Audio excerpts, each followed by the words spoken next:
Halo, assalamualaikum warahmatullahi wabarakatuh. Selamat siang Sobat Oke dimanapun kalian berada. Kali ini di video ini gue udah ada janji sama kawan gue. Dia seorang aktivis di keperawatan juga, ketua forum ikatan perawat honor di Provinsi Lampung. Terus juga aktif di kegiatan Ikatan Mahasiswa Keperawatan Lampung. Jangan kemana-mana, pantengin terus, ikutin kegiatan gua di channel kita, channel kebanggaan kita, channel inspiratif, informatif, dan juga edukatif, tetap di Okeners.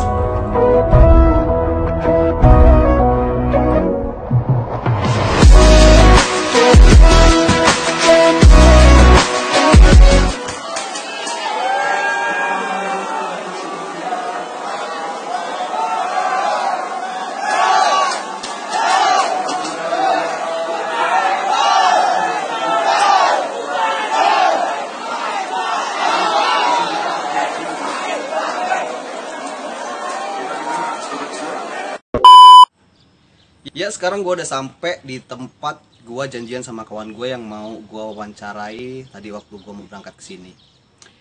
Kira-kira video di awal tadi udah mewakili belum?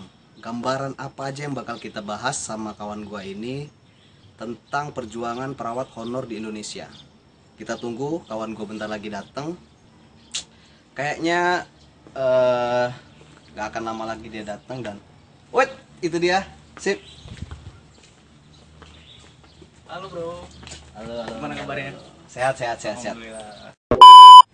Ya, balikan lagi barengan gue David Andi Wijaya masih di channel Okeners yang bakal ngebahas tentang di video ini nasib perawat honor atau suka dukanya menjadi perawat honor di Indonesia. Masih barengan sahabat gue Bung Anggardi. Mungkin gue persilakan aja ya Bung Anggardi untuk memperkenalkan diri pada kalian semua biar lebih jelas lagi. Silakan Bung. Ya, terima kasih Bung David atas waktunya dan kesempatannya untuk bisa diundang di channel yang paling keren, Okeners. Jangan lupa subscribe ya. Oke, saya Anggardi Safar, ahli media keperawatan. Sekarang aktif sebagai perawat di Rumah Sakit Jiwa Daerah Provinsi Lampung, berstatus sebagai honorer BLUD, dan juga sedang aktif sebagai konselor adiksi di Panti Rehabilitasi Narkoba Wisma Ataraxis. Dan kalau organisasi saat ini aktif di FPH TKS Forum Perawat Honor dan TKS Provinsi Lampung. Saya termasuk pengurusnya. Kemudian kalau di pusat itu ada namanya Gerakan Nasional Perawat Honor Indonesia atau GNPHI. Dan ada beberapa juga termasuk IMKL, Ikatan Mahasiswa Keperawatan Lampung, yang saya masih tergabung sebagai Purna IMKL. Masih ada kegiatan-kegiatan yang berhubungan dengan bakti sosial dan lain-lain. Mungkin itu kegiatan saya. Oke, mantep banget, sibuk banget nih orang ini. Gue buat ngubungin dia aja buat ngajakin diskusi itu waktunya panjang gitu, harus menyesuaikan jadwal beliau nih.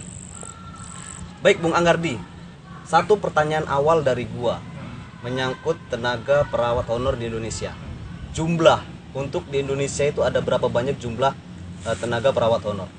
Oke, kalau jumlah berarti kita bicara tentang data. Terakhir kami mendata tahun 2018 itu ada 81.000 lebih. Dikatakan lebih karena memang dari data-data yang dari, mohon maaf, daerah terpencil itu akan sangat sulit kami jangkau, sehingga kami hanya dapatkan 81.000. Kemungkinan lebih, apalagi sekarang sudah tahun 2020, sudah 2 tahun berlangsung. 2 tahun ya, Mungkin ada fresh graduate atau pindahan dan lain-lain, bisa jadi datanya akan lebih. Tapi sementara itu yang bisa kita data sampai hari ini. Kalau untuk di Provinsi Lampung itu kan tadi nasional benar, ya Indonesia. benar. Untuk di Provinsi Lampung nih khususnya ada berapa? Untuk Provinsi Lampung terakhir juga 2018 kami mendata, karena 2019 kami sempat swinging ya, satu ada pemilu kalau nggak salah ya, kita tidak fokus ke sana. Akhirnya yang terdata pada saat itu ada hampir 3.000 itu honor dan TKS. TKS ada sekitar 1.700-an dan sisanya adalah perawat honorer. Oke, berarti untuk pendataan akan dilakukan lagi dong? Jelas, karena memang ini dibutuhkan untuk database saat kami ingin berjuang menuju revisi Undang-Undang ASN nomor 5 tahun 2014 yang menuntut akan dinaikkannya honorer menjadi PNS. Itu jelas dibutuhkan data untuk sejauh mana data update yang ada saat ini agar tidak terjadi rancu data antara pusat dan daerah. Itu tadi mengenai jumlah ya, Bung Anggardi. Kalau untuk kategori itu ada berapa macam nih kategori Baik. perawat honor nih? Ada berapa macam? Kalau kategori bahkan saya hampir tidak hafal. Ada banyak sekali nomenklatur yang diperjuangkan. Karena setiap daerah kadang sebutannya berbeda-beda. Meskipun sama nih jenis kegiatan pegawainya sama atau SK-nya sama, tapi sebutannya bisa beda-beda. Tapi sejauh yang saya ketahui ada yang pertama honorer, ada honor daerah, biasa disebut PTHL. Kemudian ada BLUD, honor BLUD, Badan Layanan Umum Daerah. Kemudian ada yang namanya Medika Wiyata, ada di Jawa Tengah kalau nggak salah, saya lupa. Dan ada beberapa lagi. Dan yang jelas menjadi sorotan yang paling utama adalah teman-teman dengan status TKS atau tenaga kerja sukarela. Masih ada itu ya? Saat ini sangat banyak. Masih sangat banyak. Sangat banyak sekali. Itulah dilemanya. Masih sangat banyak kawan-kawan kita yang bekerja dengan status TKS. Nanti bakal kita bahas di pertanyaan selanjutnya. Tapi untuk perbedaan-perbedaannya apa nih Bung, dari yang BLUD, terus PTHL, terus TKS, itu perbedaannya letaknya di mana? Baik, mungkin ini perbedaannya dari segi administratif. Biasanya dari segi surat keputusan atau SK-nya, bagaimana dia legalitas bekerjanya. Ada yang namanya nanti dia dilegalkan oleh kepala daerah, bisa jadi gubernur atau bupati. Itu biasa disebut PTHL atau honor daerah. Kemudian BLUD, biasanya dapat surat keputusan dari direktur.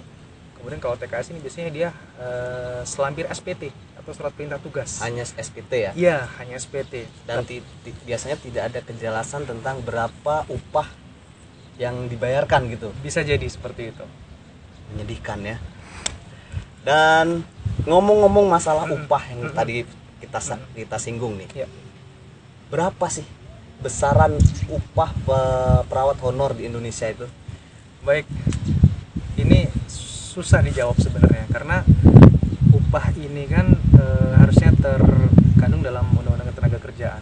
Tapi setelah kita cek di lapangan, kita ambil data di lapangan, ya ada contoh dari dari provinsi besar atau di Jawa Tengah, kemudian Jawa Timur dibandingkan dengan Lampung, itu akan sangat berbeda sekali meskipun statusnya sama.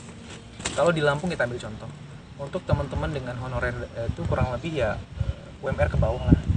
Ya, UMR ke atas kayaknya nggak ada gitu kan. Berarti masih di bawah UMR lah ya. Benar, kurang lebih seperti itu. Tapi sedikit kabar yang tidak enak nih yang pernah saya dengar, khususnya untuk kawan-kawan kita yang TKS.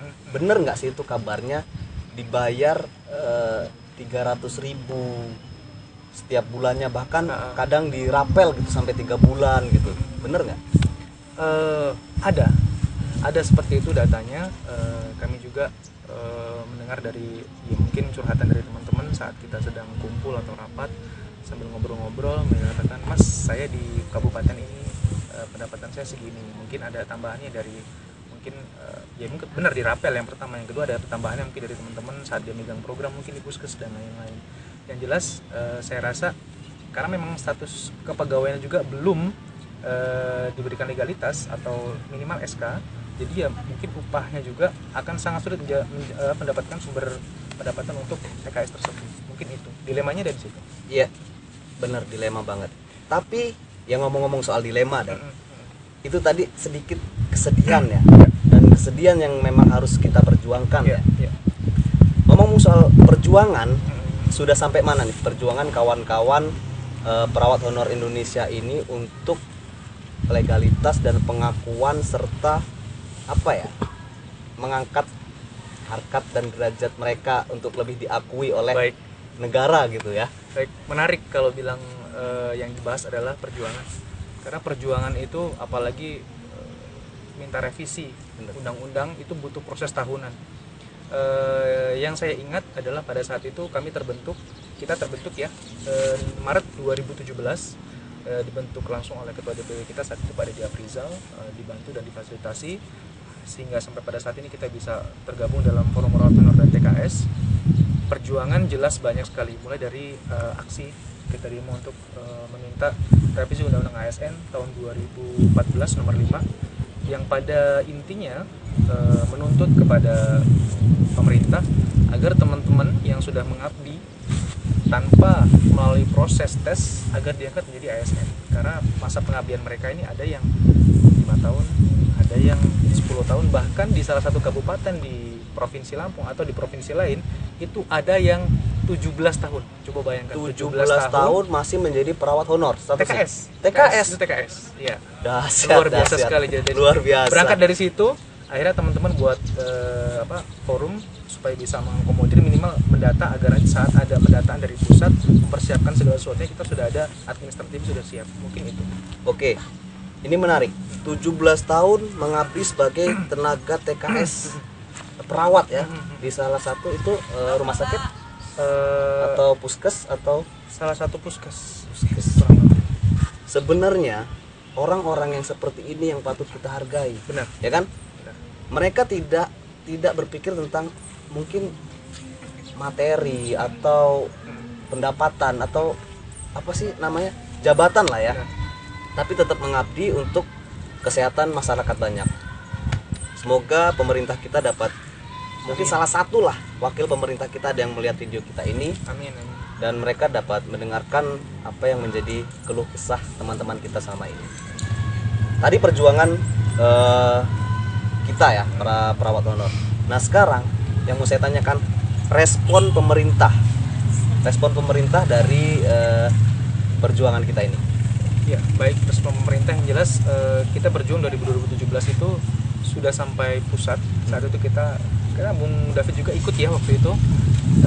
Belum sempat. Oh, belum sempat ya. Mungkin teman-teman yang lain. Kita emang niat mau ikut, kita besok berangkat. Sorenya sebelum berangkat saya kena musibah sehingga Oh saya iya, ikut. iya benar.